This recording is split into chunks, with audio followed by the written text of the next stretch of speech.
Morning welcome to 95 news. ప్రతిక్షణం ప్రజాక్షేమం కోసం ముందుగా పేపర్ వార్తా కార్యక్రమానికి స్వాగతం.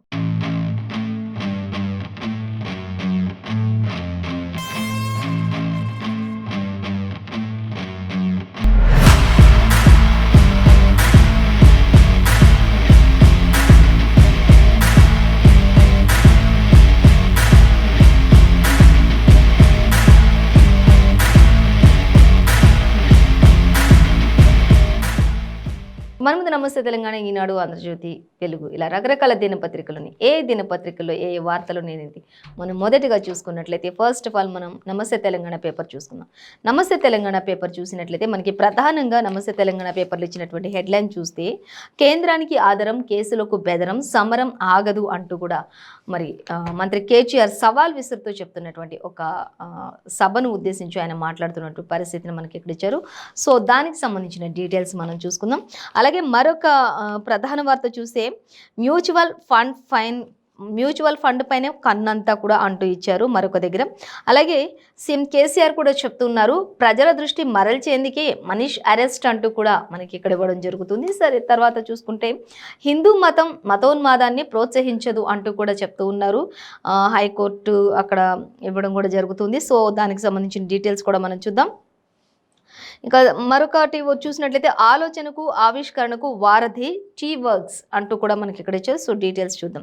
మీడియాకు చెప్తే తప్ప అంటూ క్వశ్చన్ చేస్తున్నారు. సిబిఐ దర్యాప్తు వివరాలు పలుమార్లు ప్రసార మాధ్యమాల్లో రాలేదా అంటూ క్వశ్చన్ చేస్తూ ఉన్నారు. ఇంకా ఎవరు ఏంటి అనేది కూడా మనం అన్ని డీటెయిల్గా చూసుకుందాం. సో ఫస్ట్ హెడ్లైన్కి సంబంధించిన డీటెయిల్స్ చూసినట్లయితే కేంద్రానికి అదరం, కేసులకు బెదరం, ఆగదు సమరం అంటూ మంత్రి కేటీఆర్ చెప్తున్నారు.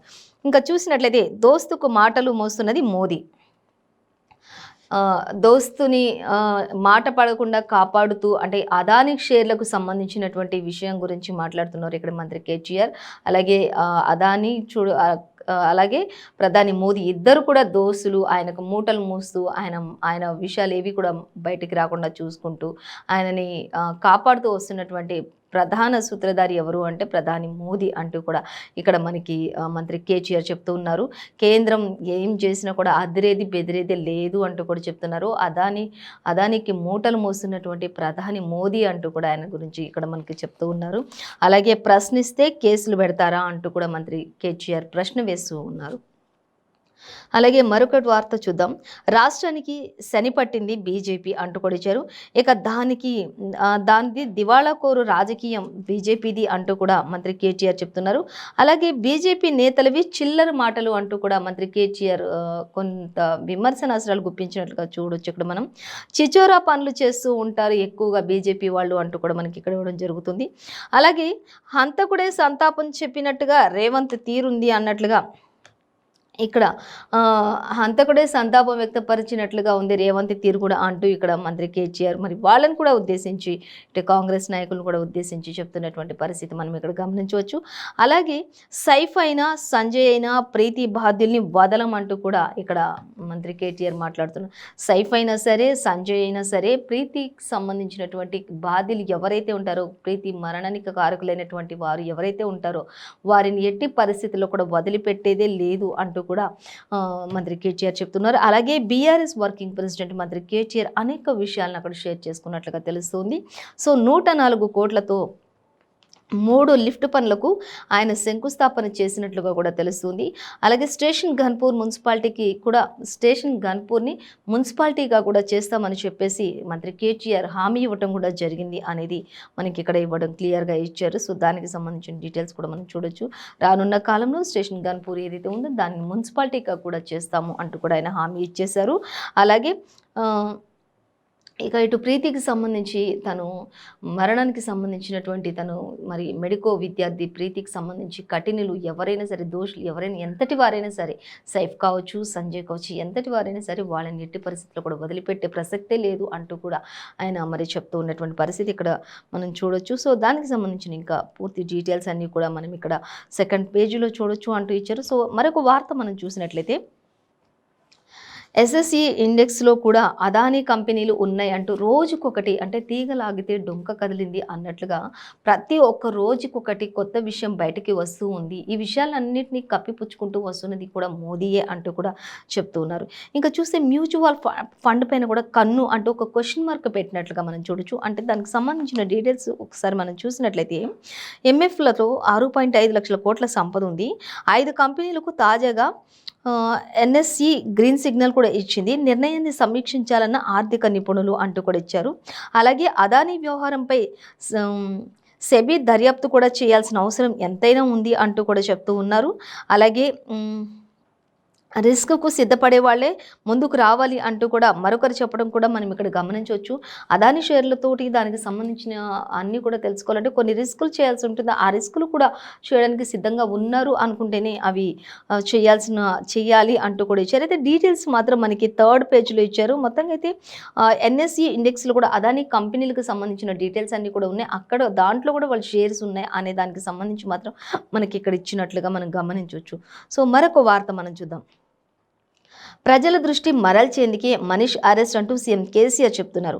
అదానీ మోదీ అనుబంధాన్ని దాచే కుట్రలో ఇదొక భాగమే అంటూ కూడా చెప్తున్నారు.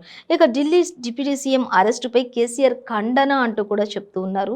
ఇంకా ఆయన విమర్శనాస్త్రాలు కూడా గుప్పించినట్లుగా కూడా తెలుస్తుంది. ఇప్పుడు అదానీ మీద నుంచి అందరి దృష్టిని మరల్చేందుకు కూడా కొన్ని కుట్రలు చేస్తూ ఉన్నారు కేంద్ర ప్రభుత్వం. ఇవన్నీ నీచ రాజకీయాలు చేస్తూ ఉన్నారు అంటూ కూడా మరి చిచోరా పనులు చేస్తూ ఉన్నారు కేంద్ర ప్రభుత్వం వారు అనేటట్లుగా కూడా మనకి ఇక్కడ ఇచ్చారు. అలాగే సిబిఐ కస్టడీకి 5 రోజుల పాటు అప్పగించినటువంటి ఢిల్లీ కోర్టు. ఇక సిసోడియా దేశవ్యాప్తంగా యాప్ నిరసనలు కొనసాగుతూ ఉన్నాయి అనేది కూడా సిసోడియాకి సంబంధించి మరి ఆయన నిన్న ఢిల్లీ లిక్కర్ స్కామ్కి సంబంధించి ఆయనను కూడా అరెస్ట్ చేసి ఫస్ట్ విచారించడానికి అని చెప్పేసి పిలిచి 8 గంటల పాటు కూడా విచారణ జరిపించిన అనంతరం ఆయనను అరెస్ట్ చేసినట్లుగా కూడా తెలుస్తుంది. సో ఆయన దానికి కూడా సమ్మతించారు. దేనికైనా సిద్ధంగా ఉన్నాను అని చెప్పడం కూడా జరుగుతుంది. మరికొద్ది రోజుల్లో మరికొంతమంది పేర్లు కూడా త్వరలోనే రాబోతున్నాయి అనే ఒక సెన్సేషనల్ కూడా న్యూస్ కూడా మనకి రోజుకి ఏదో ఒకటి తెలుస్తూనే ఉంది అన్నట్లుగా కూడా మనకి చెప్తూ ఉన్నారు. సో దానిని మనం గమనించవచ్చు. మరొక వార్త మనం చూద్దాం. హిందూ మతోన్మాదాన్ని ప్రోత్సహించదు అంటూ మనకి ఇక్కడ చెప్తూ ఉన్నారు. ఇంకా చూస్తే దేశం రోజు అట్టుడికి పోవాలని చెప్పేసి కోరుకుంటున్నారా అంటూ ఇక్కడ అడుగుతున్నారు. చారిత్రక ప్రదేశాల పేర్లు మార్పు అభ్యర్థనపై సుప్రీం తీవ్ర వ్యాఖ్యలు చేస్తూ ఉంది. ఇంకా చారిత్రక ప్రదేశాలు ఉన్నటువంటి ఆ పేర్ల మార్పు కొంత మరి అభ్యర్థన చేపడుతూ ఉంది సుప్రీంకోర్టు అనేది కూడా ఇచ్చారు. ఇక అలాంటి చర్యలు సరికావంటూ కూడా పిటిషన్ కొట్టివేత అనేది కూడా మనకి ఇక్కడ ఇచ్చే డీటెయిల్స్ కూడా మనం చూడొచ్చు. 7th పేజీలో ఉన్నాయి. ఇక హిందూ మతం అనేది ఒక మతం కాదు, ఒక జీవన విధానం. ఇందులో ఎలాంటి మత దురాభిమానానికి కూడా తావు లేదు అంటూ కూడా మనకి ఇక్కడ ఇవ్వడం జరుగుతుంది. గతానికి సంబంధించిన కొన్ని విషయాలను తప్పుదోవ పట్టించడం వల్ల అది దేశంలోకి అసమ్మతి తీసుకొచ్చి పెడుతుంది అనేది కూడా ఇచ్చారు. మన దేశాన్ని గతంలో ఆక్రమించిన రోజులు పాలకులు పెట్టినటువంటి పలు ప్రదేశాల చారిత్రక పేర్లు మార్చాలన్న పిటిషన్పై స్పందిస్తూ గతం అనేక ప్రస్తుత భవిష్యత్ తరాలకు ఉపయోగపడే విధంగా ఉన్నటువంటి పేర్లను ఇప్పుడు కొట్టివేయటం అనేది కరెక్ట్ కాదు అన్నట్లుగా మనకి ఇక్కడ ఇవ్వడం జరుగుతుంది. ఇక హిందుత్వం అనేది ఒక మతం కాదు, ఒక జీవన విధానం అనేది కూడా చెప్తూ ఉన్నారు. మరి ఇంకా దానిని మరి ప్రలోభ పెట్టే విధంగా మనం చెయ్యొద్దు అంటూ కూడా చెప్తూ ఉన్నారు. ఇంకా కొన్ని రోజులు ఎన్నో మనం కష్టాలు అనుభవించాం. ఎన్నో మరి చారిత్రక కట్టడాన్ని ఆక్రమించిన రోజులు కూడా ఉన్నాయి. అలాంటి చారిత్రక పేర్లు మార్చాలన్న పిటిషన్ కూడా స్పందిస్తూ అది ప్రస్తుతం భవిష్యత్ తరాలకు వెంటాడేలా ఉండకూడదు, భవిష్యత్ తరాలకు వెంటపడేదిగా ఉండకూడదు అనేది స్పష్టంగా మనకి ఇక్కడ ఇవ్వడం జరుగుతుంది. సో భవిష్యత్ తరాలకు ఏదైనా ఉపయోగపడేదానిగా ఉండాలి అన్నట్లుగా మాత్రం మనకి ఇక్కడ ఇవ్వడం జరుగుతుంది. సో 7th పేజీలో పూర్తి డీటెయిల్స్ మనం చూడొచ్చు. మరొక వార్త మనం చూసినట్లయితే 3 ఎమ్మెల్సీ స్థానాలకు ఎన్నికలు జరుగుతున్నాయి అంటూ ఇక్కడ ఇచ్చారు. ఎమ్మెల్యే కోటాకు షెడ్యూల్ మార్చి 6న నోటిఫికేషన్ విడుదల కాబోతోంది అంటూ కూడా మనకి ఇక్కడ ఇవ్వడం జరుగుతుంది. నమస్తే తెలంగాణలో. అలాగే 13 వరకు నామినేషన్ల స్వీకరణ ఉంటుంది అంటూ కూడా క్లియర్గా చెప్తున్నారు. అలాగే 23న పోలింగ్ ఫలితాలు ఉంటాయి అనేది కూడా మనకి క్లియర్గా ఇచ్చారు. అలాగే హైదరాబాద్ లోకల్ బాడీ ఏకగ్రీవంగా ఎన్నుకోవడం జరుగుతుంది అనేది కూడా మనకి క్లియర్గా ఇచ్చేసి సో దానికి సంబంధించిన డీటెయిల్ 3rd పేజ్లో మనం గమనించవచ్చు. ఇంకా మీడియాకు చెప్తే తప్ప అంటూ క్వశ్చన్ చేస్తున్నారు. దానికి సంబంధించిన డీటెయిల్స్ చూస్తే సిబిఐ దర్యాప్తు వివరాలు పలుమార్లు ప్రసార మాధ్యమాల్లో రాలేదా అంటూ క్వశ్చన్ చేస్తున్నారు. ఎమ్మెల్యేలకు ఎర్ర కేసు దర్యాప్తుకు సంబంధించి సిబిఐకి వద్దు అంటూ ఇచ్చారు. ఇక దర్యాప్తులో ముఖ్యమంత్రి జోక్యం చేసుకోలేదు అసలు ఈ విషయాలన్నింటిలో కూడా అంటూ కూడా ఇక్కడ చెప్తూ ఉన్నారు. అలాగే మరొక విషయాన్ని చూస్తే రాష్ట్ర ప్రభుత్వాన్ని కూల్చేందుకే భారీ కుట్ర చేస్తున్నారు అన్నట్లుగా ఇచ్చారు. అలాగే ఇక సిట్ దగ్గర పలు కీలక ఆధారాలు కూడా ఉన్నాయి. హైకోర్టు పర్యవేక్షణలో సిట్ దర్యాప్తు చేపట్టండి అంటూ కూడా నిందితుల కోరిక మేరకు దర్యాప్తు జరగొద్దు అంటూ కూడా చెప్తున్నారు. అయితే నిందితుల కోరిక మేరకు కొన్ని దర్యాప్తులు జరగొద్దు. రాష్ట్ర ప్రభుత్వం తరపున సుప్రీంకోర్టులో దుష్వంత్ దవే వాదనలు కొన్ని వినిపించారు మనకి ఇక్కడ నమస్తే తెలంగాణలో అంటూ కూడా ఇచ్చారు. అంటే రాష్ట్ర ప్రభుత్వం తరపు నుంచి మరి రాష్ట్ర ప్రభుత్వాన్ని కొల్లగొట్టేందుకే కొన్ని విషయాలు ఇట్లా చేస్తూ ఉన్నారు. సిబిఐ ఎమ్మెల్యేల ఎర్ర కేసు ఇవన్నీ కూడా అంటూ చెప్తున్నారు. కానీ నిందితుల కోరిక మేరకు కొన్ని దర్యాప్తులు జరగవద్దు అంటూ కూడా మరి దుష్యంత్ దవే వాదనలు వినిపించారు సుప్రీంకోర్టులో అనేది కూడా మనకి ఇక్కడ గమనించవచ్చు మనం. సో మరొక వార్త చూద్దాం. ఆలోచనకు ఆవిష్కరణకు వారధి టీ వర్క్స్ అంటూ మనకి ఇక్కడ ఇవ్వడం జరుగుతుంది. సో దాన్ని మనం చూద్దాం. ఇక దేశంలోని అతిపెద్ద ప్రోటోటైప్ సెంటర్గా ఉండబోతోంది ఇది అనేది కూడా తెలుస్తుంది. దేశంలోని ఆలోచన ఎంతో గొప్పది, ఆవిష్కరణ కూడా ఇంకెంతో గొప్పది అంటూ వారధిగా నిలవబోతుంది టీ వర్క్స్ అంటూ కూడా మనకి ఇక్కడ ఇచ్చారు. ఇక దేశంలో ఇది ఒక అతిపెద్ద ప్రోటోటైప్ సెంటర్గా ఉండబోతుంది అనేది కూడా మనకి ఇక్కడ ఇచ్చారు. అలాగే మార్చి 2న ప్రారంభానికి ఏర్పాట్లు చేస్తూ ఉన్నారు అధికారులు అంటూ కూడా మనకి ఇచ్చారు. ఇక విశాల ప్రాంగణంలో సరికొత్త భవనంలో ఉండబోతోంది ఇదంతా కూడా అంటూ మనకి ఇచ్చేశారు. ఇంకా ట్విట్టర్ వేదికగా మంత్రి కేటీఆర్ అనేక విషయాలు ఇంకా షేర్ చేసుకున్నారు, అనేక విషయాలు వెల్లడించారు, ఆయన చెప్పారు అనేది కూడా మనకి ఇచ్చారు. అయితే డీటెయిల్స్ అన్నీ కూడా మన 3rd పేజ్లో చూసి మొత్తంగా అయితే ఆలోచన ఆవిష్కరణకు వారిది టీ వర్క్స్ హబ్ అనేది మనకి ఎక్కడ ఇచ్చారు. దేశంలో అతిపెద్ద ప్రోటోటైప్ సెంటర్గా ఉండబోతోంది, ఒక విశాలమైనటువంటి ప్రాంగణంలో ఉండబోతుంది అది కూడా అనేది మనకి ఇక్కడ ఇచ్చారు. సో దానిని మనం గమనించవచ్చు. సో మరొక వార్తాపత్రిక మనం చూసినట్లయితే సాక్షి చూద్దాం. సాక్షిలో చూసినట్లయితే మనకి సాక్షిలో ప్రధాన హెడ్లైన్గా చూస్తే వేగంగా ఇళ్ల పట్టాలు అంటూ మనకి ఇక్కడ ఇచ్చారు. సో దానికి సంబంధించిన డీటెయిల్స్ చూద్దాం. అలాగే మరొక పత్రిక చూసినట్లయితే ప్రజల దృష్టి మళ్లించడానికే సిసోడియా అరెస్ట్ అంటూ సీఎం కేసీఆర్ చెప్పడం జరుగుతుంది ఇక్కడ. అలాగే సిసోడియాకు 5 రోజులు సిబిఐ కస్టడీ విధించినట్లుగా కూడా తెలుస్తుంది. 5 రోజుల అనంతరం తుది నిర్ణయం తీసుకుంటారు అనేటట్లుగా కూడా మనకి ఇక్కడ ఇచ్చారు. సో డీటెయిల్స్ ఏవైతే అవి కూడా చూద్దాం. అలాగే క్రమబద్ధీకరణ సరికాదు అంటూ కూడా మనకి ఇక్కడ ఇచ్చారు. సో దాన్ని కూడా మనం గమనిద్దాం. అలాగే ఇంకా 3 పారిశ్రామిక వాడల క్రమబద్ధీకరణ అనేది కూడా మనకి ఇక్కడ ఇచ్చారు. సో దాన్ని కూడా మనం చూడొచ్చు. అలాగే లొంగిపోయే ముందే శరీర భాగాలు కాల్చేసి అంటూ ఇక్కడ మనకి నవీన్ హత్యకు సంబంధించి కూడా ఇచ్చారు. సో దానికి సంబంధించిన డీటెయిల్స్ కూడా మనం చూద్దాం. అయితే ప్రధాన హెడ్లైన్స్ అంటే వాళ్ళవి దివాలా కోరు రాజకీయాలు అంటూ కూడా మనకి ఇక్కడ ఇచ్చారు. సో ఇంకా బీజేపీ కాంగ్రెస్లపై మంత్రి కేటీఆర్ ఫైర్ అయ్యారు. వాళ్ళిద్దరివి కూడా దివాలా కోరు పనులు, వాళ్ళ దివాలా కోరు రాజకీయాలు, అవి చిచోరా పనులు, చిల్లర రాజకీయాలు చేస్తూ ఉన్నారు అనే దానికి సంబంధించి మంత్రి కేటీఆర్ మాట్లాడినటువంటి మాటలు. సో ఫస్ట్ మనం మొదటి హెడ్లైన్ చూసినట్లయితే డీటెయిల్స్. ఇక మంత్రివర్గ ఉపసంఘం కొన్ని నిర్ణయాలు తీసుకుంది. దారిద్ర్య రేఖకు దిగువన ఉన్న వారికి పట్టాలిచ్చేలా చర్యలు. ఉన్నతాధికారులకు మంత్రి కేటీఆర్ దిశానిర్దేశం చేశారు, ఆదేశాలు జారీ చేశారు అనేది మనం ఇక్కడ గమనించవచ్చు. వేగంగా ఇళ్ల పట్టాలు అందజేయాలి అనే దానికి సంబంధించి అనేది మనకి ఇక్కడ ఇచ్చారు. ఇక పేదలకు ఇళ్లు నిర్మించే సభకు కూడా ఆ పథకం కూడా వేగవంతంగా అమలు చేయాలి అంటూ మరి పేదలకు సంబంధించి ఇళ్ళు ఏ విధంగా ఉండాలి అనే దానికి సంబంధించి కూడా మనకి ఇక్కడ ఇవ్వడం జరుగుతుంది. సో దాన్ని మనం గమనించవచ్చు.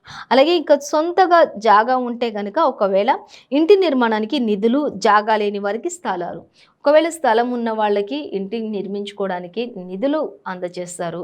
ఒకవేళ ఇంటి స్థలం కూడా లేని వాళ్ళకి ఆ ఇంటి స్థలాన్ని అందజేస్తారు. అవన్నీ కూడా వేగంగా జరగాలి. ఆ పట్టా ఏవైతే ఉంటాయో అవన్నీ కూడా ఇళ్ల స్థలాలకు సంబంధించినటువంటి పట్టాలు కూడా వేగంగా జరగాలి అనేది కూడా మంత్రి కేటీఆర్ అందరికీ, అధికారులందరికీ కూడా దిశానిర్దేశం చేశారు అనేది మనకి ఇక్కడ సాక్షిలో ఇవ్వడం జరుగుతుంది ప్రధాన వార్తగా.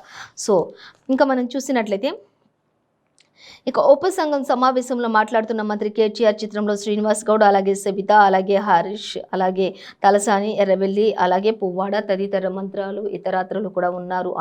అందరి సమక్షంలోనే ఆయన ఈ విషయాలన్నింటినీ కూడా మంత్రివర్గ ఉపసంఘంలో కొన్ని నిర్ణయాలు తీసుకున్నారు. ఆ నిర్ణయాలన్నీ కూడా మనకి వివరించినట్లుగా తెలుస్తుంది. వేగంగా ప్రతి ఒక్కటి జరగాలి, పేదలందరికీ ఇళ్ల పట్టాలు అందాలి, ఇల్లు లేని వాళ్ళకి ఇల్లు, స్థలం లేని వాళ్ళకి స్థలం, ఇలా ప్రతి కూడా ఎంతో వేగంగా జరగాల్సిన అవసరత ఉంది అంటూ కూడా ఆయన ఎంతో వేగంగా పనులు పూర్తి చేయడానికి దిశానిర్దేశాలు అధికారులందరికీ కూడా చేసినట్లుగా తెలుస్తుంది. సో మరొక వార్త మనం చూస్తే ప్రజల దృష్టి మళ్లించడానికే సిసోడియా అరెస్టు అనేది మనకి ఇక్కడ ఇచ్చారు. సో దాన్ని మనం గమనిద్దాం. ఇంకా తీవ్రంగా ఖండించిన సీఎం కేసీఆర్. చూద్దాం ఆ విషయాలు కూడా. ఢిల్లీ ఉప ముఖ్యమంత్రి మనీష్ సిసోడియాను సిబిఐ అరెస్టు చేయడానికి ఖండిస్తూ బీఆర్ఎస్ అధినేత రాష్ట్ర ముఖ్యమంత్రి కేసీఆర్ సోమవారం ట్వీట్ చేశారు అనేది కూడా మనకి ఇక్కడ ఇచ్చారు. సో దాన్ని కూడా మనం చూడొచ్చు. అలాగే ఇది అదానికి ప్రధానమంత్రి నరేంద్ర మోదీకి ఉన్నటువంటి అనుబంధం నుంచి ప్రజల దృష్టి మళ్లించడానికి ఈ విధమైనటువంటి చర్యలు చేపడుతూ ఉన్నారు అంటూ కూడా మంత్రి సీఎం కేసీఆర్ ఎంతో ఫైర్ అవుతున్నటువంటి పరిస్థితి అక్కడ మనకి అనిపిస్తుంది. ఇక సిసోడియాకు 5 రోజుల సిబిఐ కస్టడీ అంటూ కూడా మనకి ఇక్కడ ఇచ్చారు. సో దాన్ని చూద్దాం.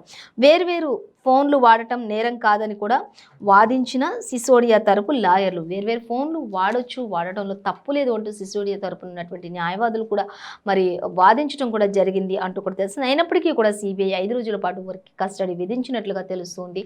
అయితే ప్రధాని మోదీ అదానీపై ఉన్నటువంటి ఆ యొక్క షేర్స్ ఏవైతే ఉంటాయో ఆ షేర్స్ అన్నిటినీ కూడా మరి కొల్లగొట్టుకపోతున్నటువంటి కుప్పగొలిపోతున్నటువంటి ఆ షేర్స్ ఏవైతే ఉన్నాయో అవన్నిటిని నుంచి ప్రజల ఆలోచనని మరల్చేందుకు ఈ యొక్క అరెస్ట్ని చేసింది కేంద్ర ప్రభుత్వం.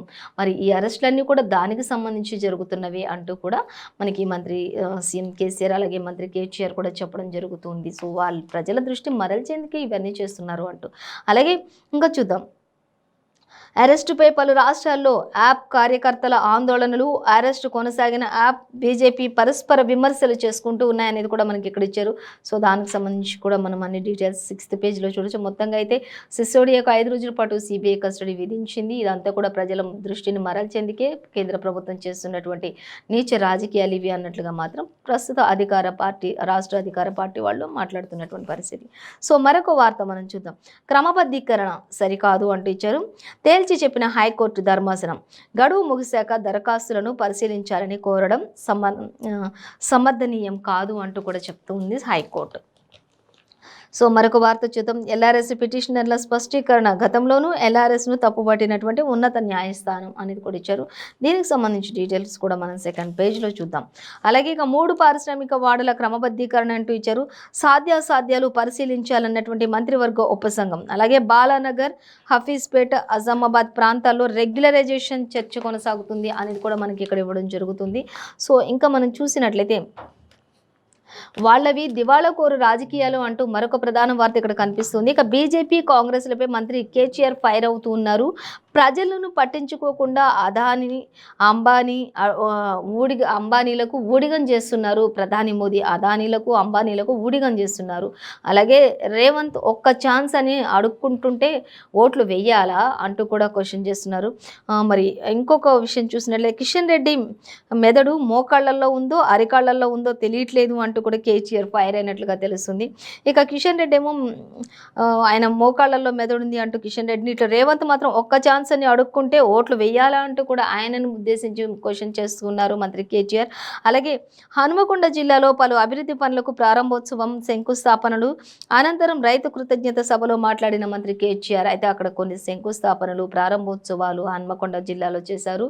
అవన్నిటి అనంతరం ఆయన మాట్లాడినటువంటి అంటే రైతు కృతజ్ఞత సభలో మాట్లాడినటువంటి మంత్రి కేటీఆర్ ఈ విధమైనటువంటి విషయాలపై మాట్లాడారు. బీజేపీ కాంగ్రెస్ది దివాలా కోరు రాజకీయాలు అనేది. అయితే రేవంత్ ఒక్క ఛాన్స్ ఇవ్వండి అని అడుక్కుంటే ఇవ్వాలి ఆయనకి అన్నట్లుగా మాట్లాడుతున్నారు. ఇక్కడ చూసే కిషన్ రెడ్డికి అసలు మెదడే లేదు, ఆయన మెదడు మోకాళ్ళల్లో ఉందా లేకపోతే అరికాళ్ళలో ఉందా అసలు అర్థమైతే లేదు అన్నట్లుగా ఆయన గురించి మాట్లాడారు. సో ఇవన్నీ కూడా మొత్తంగా అయితే వాళ్ళ దివాలా కోరు రాజకీయాలు అనే విధంగా మాత్రం మంత్రి కేటీఆర్ చెప్తున్నటువంటి పరిస్థితి. సో మరొక వార్త చూద్దాం. నాగాలాండ్, త్రిపురలో బీజేపీ, మేఘాలయలో హంగ్ అంటూ ఇచ్చారు. ఎగ్జిట్ పోల్స్ అంచనా ఏ విధంగా ఉన్నాయి అనేది కూడా ఇచ్చారు మనకి. సో దానికి సంబంధించి డీటెయిల్స్ చూడొచ్చు. ఇంకా ఇది సమంజసమేనా అంటూ హైకోర్టు క్వశ్చన్ వేస్తుంది. దేనికి సంబంధించి క్వశ్చన్ వేస్తుంది అనేది మనం చూసినట్లయితే ఇంకా ఎమ్మెల్యేలకు ఎర్ర కేసులో సుప్రీంకోర్టు అసహనం వ్యక్తం చేస్తుంది అనేది కూడా మనకి ఇక్కడ ఇచ్చారు. ఇక బాధ్యతాయుత సీఎం హోదాలో ఉండి కూడా న్యాయమూర్తులకు వీడియో క్లిప్పింగ్లు పంపడం సబబేనా అంటూ క్వశ్చన్ చేస్తూ ఉంది. అలాగే మరొక వార్త చూసి ఇది న్యాయమూర్తుల ఆలోచనను మార్చడమే అవుతుంది తప్ప మరి వేరొకటేది కాదు అన్నట్లుగా కూడా మనకి ఇక్కడ ఇచ్చారు. ఇక సిట్ అయితే రాష్ట్ర ప్రభుత్వ పరిధిలోని పని చేయాలి అని కూడా ప్రశ్న వేస్తుంది అనేది మనకి ఇక్కడ గమనించవచ్చు. ఇక హోలీ సెలవుల తర్వాత పూర్తి స్థాయిలో విచారణ చేపట్టాలని నిర్ణయం, ఏ ధర్మాసనం విచారించేది అనేది కూడా చెప్తారు. ఇక చీఫ్ జస్టిస్ నిర్ణయం తీసుకుంటారని కూడా వెల్లడించినట్లుగా మనకు అర్థమవుతుంది. సో దీనికి సంబంధించిన డీటెయిల్స్ కూడా చూడొచ్చు. ఇక ముగిసిన ప్రీతి అంత్యక్రియలు అంటూ తల్లిదండ్రులు కన్నీటి పర్యంతం అవుతున్నారు. తన కూతురు డాక్టర్గా తన కూతుర్ని చూడాలనుకున్న వాళ్ళు మరి ఆ కూతుర్ని అంత్యక్రియలు ముగిసిన తర్వాత అంత్యక్రియలలో బాడీ మీద పడి ఆ తల్లిదండ్రులు కన్నీరు మున్నీరుగా విలిపించినటువంటి పరిస్థితి అక్కడ కనిపిస్తుంది. ఇక సైఫ్ అయినా సంజయ్ అయినా వదలబోమంటూ మరి ప్రీతి కుటుంబానికి సానుభూతి తెలిపిన మంత్రి కేటీఆర్. ఎవరైనా సరే ఎంతటి వాళ్ళైనా సరే వదిలిపెట్టేది లేదు అంటూ ప్రీతి కుటుంబానికి మంత్రులంతా కూడా మరి అక్కడికి వెళ్ళి పరామర్శించి మాట్లాడి వారి కుటుంబ సభ్యులను ఓదార్చినటువంటి పరిస్థితి కూడా అక్కడ కనిపిస్తుంది. సో ఇదండి ఇవాళ పేపర్ వార్తా కార్యక్రమం విశేషాలు. మరో పేపర్ వార్తా కార్యక్రమంతో మళ్ళీ రేపు కలుసుకుందాం. అంతవరకు చూస్తూనే ఉండండి 95 న్యూస్.